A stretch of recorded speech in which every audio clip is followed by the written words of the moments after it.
This channel does not promote any violent, harmful, or illegal activities. All content provided by this channel is meant for an educational purpose only.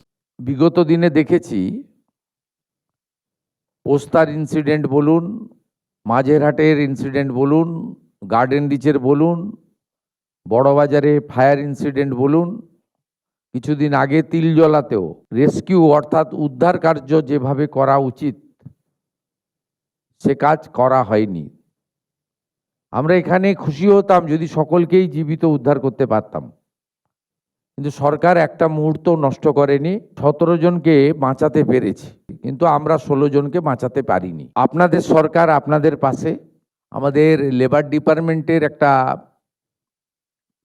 এই সংক্রান্ত শেষ fund রয়েছে 1% যেটা আমরা করতে পারি।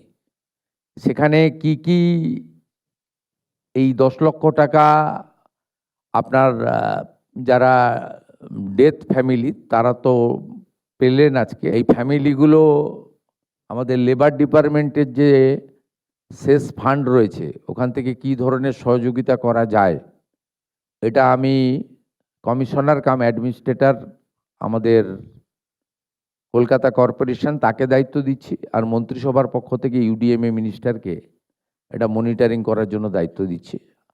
মাননীয় স্মিতা পান্ডে মহোদয়া তিনি আপনাদেরকে জানিয়ে দেবেন আগামী 7-10 দিনের মধ্যে অপরচুনিটি কি রয়েছে আর আমরা কি করতে পারি। অনারেবল সিএস আমাকে বললেন যে অপরচুনিটি আছে, আমরা কিছু করতে পারবো এদের। आपको 3 घंटा के अंदर रेस्क्यू करने का काम कौन किया? और रेस्क्यू टीम किया। वहाँ से आपको निकाल के ग्रीन चैनल करके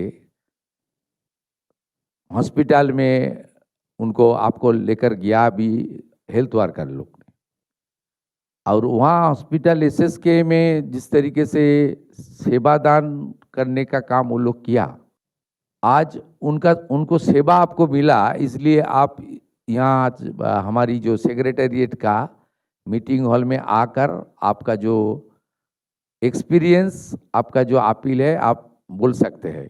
आने वाला दिन में भी हम लोग अच्छा करके काम करने के लिए जो हमारी स्किल ट्रेन टीम बनाना चाहिए, मॉडर्न इक्विपमेंट चाहिए, जो खामियां था वो पूरा करने का काम सरकार कर रहा है।